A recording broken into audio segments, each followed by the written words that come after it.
نحمده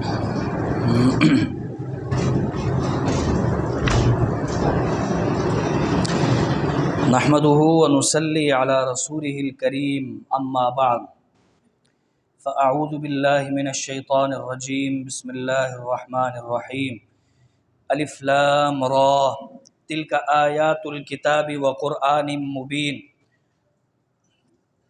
ہر قسم کی حمد و ثنا اللہ رب العالمین کے لیے ہے، اور درود و سلام ہو امام الاولین والآخرین خاتم النبیین جناب محمد الرسول اللہ صلی اللہ علیہ وسلم کی ذات اقدس پر۔ سورہ حجر کی ابتدا اللہ تعالیٰ نے یوں کی ہے، فرمایا تلک آیات الکتابی، یہ کامل کتاب کی آیتیں ہیں، وقرآن مبین، اور واضح قرآن کریم کی یہ آیات مبارکہ ہیں۔ اس سورہ مبارکہ میں اللہ رب العالمین نے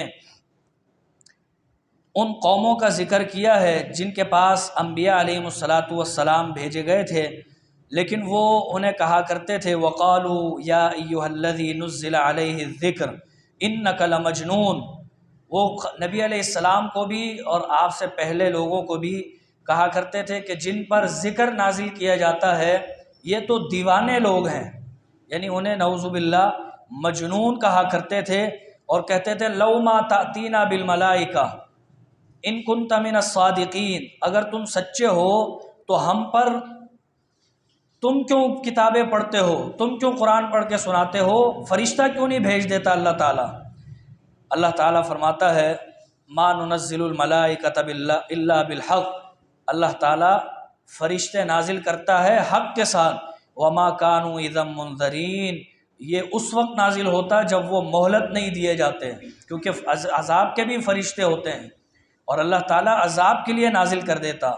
پھر اللہ تعالیٰ نے اس قرآن کریم پر اعتراض کرنے والے ان کے بارے میں فرمایا ہے، ان کو کہا ہے انا نحن نزلنا الذکر وانا لہ لحافظون، تم قرآن پر اور صاحب قرآن پر اعتراض کرتے ہو، ہم نے اس قرآن کی ذمہ داری لی ہے، اس کی حفاظت ہم کریں گے، کیونکہ ہم نے ہی اس کو نازل کیا ہے، اور 1400 سال سے زیادہ کا عرصہ گزر گیا ہے، قرآن کا ایک حرف دور کی بات ہے، ایک زبر زیر بھی اپنی جگہ سے نہیں ہٹا، حالانکہ سابقہ آسمانی کتابوں میں اللہ تعالیٰ فرماتا ہے یحرفون الکلم عن مواضعہ، یہودیوں نے، عیسائیوں نے اور دیگر حاملین کتاب نے اپنی کتابوں میں تحریف کر دی تھی، تحریف معنوی طور پر بھی کی کہ معنی بدل دیے کسی لفظ کے، اور لفظی طور پر بھی کہ ایک لفظ ہٹا کر دوسرا لفظ لگا دیا۔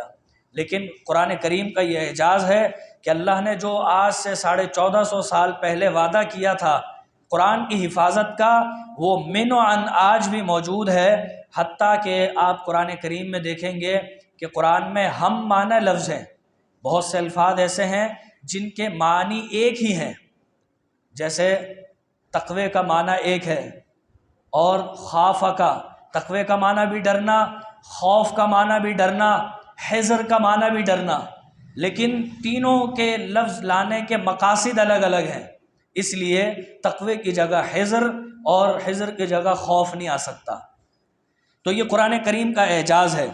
اسی سورہ مبارکہ میں اللہ رب العالمین نے آدم علیہ السلام کا اور ابلیس کا دوبارہ ذکر کیا ہے کہ جب اللہ تعالیٰ نے آدم علیہ السلام کو پیدا فرما دیا تھا تو تمام فرشتوں نے فسجد الملائکۃ کلھم اجمعون، سب فرشتوں نے انہیں سجدہ کیا تھا الا ابلیس، سوائے ابلیس کے، اس نے انکار کیا، ابا ان یکون مع الساجدین، اس نے سجدہ کرنے سے انکار کر دیا۔ اللہ نے فرمایا یا ابلیس ما لک الا تکون مع الساجدین، کیا ہو گیا تجھے کہ تو نے سجدہ نہیں کیا؟ قال لم اکن لاسجد لبشر خلقته من صلصال من حمأ مسنون، میں ایسے انسان کو کیوں سجدہ کروں جسے تو نے کھنکتی ہوئی بدبودار مٹی سے پیدا کیا ہے۔ قال فاخرج منها فانک رجیم، اللہ تعالیٰ نے فرمایا نکل جا یہاں سے، تو مردود ہے، وان علیک اللعنۃ الی یوم الدین، اور تجھ پر لعنت ہے قیامت کے دن تک۔ کہنے لگا مجھے اس دن تک مہلت دے، اللہ نے فرمایا جا تجھے مہلت بھی ہے، الی یوم الوقت المعلوم، اس ایک وقت مقرر تک تجھے مہلت ہے۔ کہنے لگا رب بما اغویتنی، اے اللہ تو نے مجھے گمراہ کیا ہے، لَأُزَيِّنَنَّ لَهُمْ فِي الْأَرْضِ وَلَأُغْوِيَنَّهُمْ أَجْمَعِينَ، اب میں بھی برے اعمال تیرے بندوں کے سامنے خوبصورت بنا کر، مزین بنا کر پیش کروں گا اور ان سب کو گمراہ کروں گا، الا عبادک منہم المخلصین، مگر جو تیرے خالص مخلص بندے ہیں، موحد بندے ہیں، ان پر میرا زور نہیں چلے گا۔ اللہ نے فرمایا ھذا صراط علی مستقیم، یہی تو صراط مستقیم ہے۔ ان عبادی لیس لک علیہم سلطان، میرے بندوں پر تیرا زور نہیں چلے گا۔ پھر اللہ تعالیٰ نے ان لوگوں کے حوالے سے ذکر کیا ہے کہ جو ابلیس کی بات مان کے اس کے پیروکار بنیں گے، فرمایا وَإِنَّ جَهَنَّمَ لَمَوْعِدُهُمْ أَجْمَعِينَ، ان سب کے لیے جہنم کا وعدہ ہے۔ لَهَا سَبْعَةُ أَبْوَابٍ، اس جہنم کے 7 دروازے ہیں۔ لِكُلِّ بَابٍ مِّنْهُمْ جُزْءٌ مَّقْسُومٌ، ہر دروازہ تقسیم کیا ہوا ہے، ہر کیٹیگری کے لوگ مختلف دروازوں سے جہنم میں جائیں گے۔ ان المتقین، لیکن جو متقین ہوں گے، جو شیطان سے دور رہیں گے، فی جنات و عیون، وہ ایسے باغات میں ہوں گے جہاں چشمے جاری ہوتے ہیں، سلسبیل کی نہر جاری ہوتی ہے، جہاں پر زنجبیل کی نہر جاری ہوتی ہے۔ ادخلوها بسلام، اللہ فرمائے گا داخل ہو جاؤ اس جنت میں سلامتی کے ساتھ، آمنین، اور بے خوف ہو کے۔ بہت سی جگہوں پر ہم جاتے ہیں تو ایک خوف سا آتا ہے کہ یہ کھنڈرات ہیں، کیا ہے، لیکن فرمایا آمنین، ظاہری اور باطنی سکون ہوگا وہاں پر۔ لا یمسہم فیہا نصب وما ہم منہا بمخرجین، وہاں انہیں کوئی تکلیف نہیں پہنچے گی اور نہ ہی نکالے جانے کا ڈر ہوگا۔ دنیا میں کرائے کے مکان پر رہنے والوں کو ڈر ہوتا ہے کب مالک مکان نوٹس بھیج دے، لیکن اللہ فرماتا ہے وما ہم منہا بمخرجین، انہیں نکلنے کا ڈر نہیں ہوگا۔ پھر اللہ فرماتا ہے نبئ عبادی، اے پیغمبر میرے بندوں کو بتائیں، انی انا الغفور الرحیم، کہ میں تو بہت بخشنے والا مہربان ہوں، وان عذابی هو العذاب العلیم، اور دیکھنا میرا عذاب بھی بڑا دردناک ہے۔ اس کے بعد اللہ تعالیٰ نے ابراہیم علیہ السلام کا ذکر کیا ہے کہ جب وہ اللہ سے دعا کرتے تھے رب ھب لی من الصالحین، جس کا ذکر سورہ صافات میں آیا ہے، تو اللہ تعالیٰ نے انہیں خوشخبری دینے کے لیے فرشتوں کو بھیجا اور وہ فرشتے مہمان بن کے آئے۔ فرشتوں نے کہا ابشرتمونی، ابراہیم علیہ السلام نے اس موقع پر جب فرشتوں نے انہیں خوشخبری دی بیٹے کی، کہا انا نبشروک بغلام علیم، ہم تمہیں علم والا بیٹا دے رہے ہیں۔ یہ خوشخبری ہے اسحاق علیہ السلام کی ولادت کی، اور جب اسماعیل علیہ السلام کی ولادت کی خوشخبری دی تو سورہ زاریات میں الفاظ ہیں فبشرناہ بغلام حلیم، بردبار بیٹا دوں گا۔ یہی وجہ ہے کہ اسماعیل علیہ السلام کی اولاد میں سے پیغمبر علیہ السلام اور آپ کی امت ہے، بڑی بردبار امت ہے۔ یہ سب سے زیادہ دنیا میں ظلم مسلمانوں پر ہو رہا ہے، لیکن پھر بھی بردباری کا مظاہرہ کر رہے ہیں، واویلا نہیں مچا رہے۔ کسی اور قوم پر اس طرح ظلم ہو فوراً سوشل میڈیا پر واویلا مچا دیتے ہیں۔ تو یہ بردبار بیٹے کی بردبار اولاد ہے۔ اور اسحاق علیہ السلام کی خوشخبری دی تو یہاں فرمایا فبشرناہ بغلام علیم، علم والا بیٹا دے رہا ہوں۔ مجموعی طور پر اگر ہم دیکھیں تو بنی اسرائیل یعنی یہود و نصارہ کے پاس تعلیمی ایجوکیشن کے مواقع، ذرائع اور وہ بہت زیادہ ہے، ان کے پاس علم دنیاوی حوالے سے زیادہ ہے مجموعی حوالے سے دیکھیں تو، اور مجموعی حوالے سے دیکھیں تو مسلمان بردبار زیادہ ہیں۔ تو وہ حیران ہوئے، کہنے لگے امسنی الکبر فبم تبشرون، بھائی میں بوڑھا ہو گیا، اب کیوں بیٹے کی خوشخبری دے رہے ہو؟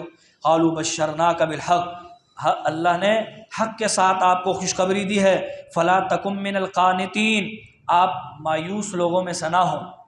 قال ومن یقنط من رحمت ربہ، کون ہو سکتا ہے اللہ کی رحمت سے نا امید اور مایوس؟ الا الضالون، مگر گمراہ لوگ ہی مایوس ہو سکتے ہیں۔ پھر اللہ تعالیٰ نے قوم لوط کا ذکر کیا ہے اور لوط علیہ السلام کی نافرمان بیوی کا ذکر کیا ہے کہ وہ پیچھے رہ گئی تھی اور باقی سب پر اللہ تعالیٰ نے عذاب بھیجا تھا ایک چیخ کا، اللہ تعالیٰ نے سیکنڈ لاسٹ رکوع میں فرمایا فَأَخَذَتْهُمُ الصَّيْحَةُ مُشْرِقِينَ، ان پر جو عذاب آیا وہ صبح صبح زوردار چیخ کی آواز آئی اور وہ سارے اس چیخ سے مر گئے۔ فَجَعَلْنَا عَالِيَهَا سَافِلَهَا، اس قوم لوط پر یہ بھی عذاب آیا کہ اللہ نے اس پوری قوم کو اٹھا کر اوپر سے نیچے پھینک دیا۔ وَأَمْطَرْنَا عَلَيْهِمْ حِجَارَةً مِّن سِجِّيلٍ، اور اللہ نے نشان زدہ پتھر بھی ان پر برسوائے، یہ ان پر عذاب تھا۔ فرمایا ان فی ذلک لآیات للمتوسمین، ان آیتوں میں، ان نشانیوں میں غور کرنے والے، تدبر کرنے والوں کے لیے نشانیاں ہیں۔ پھر اس کے بعد اصحاب الایکہ کا بھی ذکر ہے اور ان کے بھی نافرمانیوں کا ذکر ہے۔ اصحاب الحجر، اللہ فرماتے ہیں ان کی طرف بھی ہم نے رسول بھیجے تھے، لیکن سب نے باوجود اس کے کہ وَكَانُوا يَنْحِتُونَ مِنَ الْجِبَالِ بُيُوتًا آمِنِينَ، وہ پہاڑوں میں گھر بناتے تھے اصحاب الحجر، لیکن اللہ فرماتا ہے فَأَخَذَتْهُمُ الصَّيْحَةُ مُصْبِحِينَ، انہیں بھی صبح کے وقت اللہ نے چیخ بھیج کر سب کو تباہ و برباد کر کے ختم فرما دیا۔ اس سورہ مبارکہ میں اللہ تعالیٰ نے نبی علیہ السلام کو تسلی بھی دی ہے کہ آپ گھبرائیں نہیں، یہ جو لوگ آپ کو تکلیف دیتے ہیں، استہزاء کرتے ہیں، مذاق کرتے ہیں، اِنَّا كَفَيْنَاكَ الْمُسْتَهْزِئِينَ، اللہ تعالیٰ ان شر پسندوں کے خلاف آپ کی طرف سے خود ہی کافی ہو جائے گا، آپ کو ان سے لڑنے کی یا پریشان ہونے کی ضرورت نہیں ہے۔ وَلَقَدْ نَعْلَمُ أَنَّكَ يَضِيقُ صَدْرُكَ بِمَا يَقُولُونَ، اللہ فرماتا ہے ہمیں معلوم ہے کہ ان کی باتیں بنانے پر آپ کا دل تنگ ہو جاتا ہے۔ فَسَبِّحْ بِحَمْدِ رَبِّكَ وَكُن مِّنَ السَّاجِدِينَ، آپ اپنے رب کی تسبیح اور حمد کرتے رہیے اور اللہ کے سامنے سجدہ کرتے رہیے۔ وَاعْبُدْ رَبَّكَ، اور اپنے رب کی عبادت کرتے رہیے۔ حَتَّى يَأْتِيَكَ الْيَقِينُ، یہاں تک کہ یقین آ جائے۔ یقین کا معنی ہوتا ہے موت، موت تک اللہ کی عبادت کرتے رہیے۔ اللہ تعالیٰ سے دعا ہے کہ رب العالمین قرآن کریم کی سمجھ دے۔ وآخر دعوانا ان الحمد للہ رب العالمین۔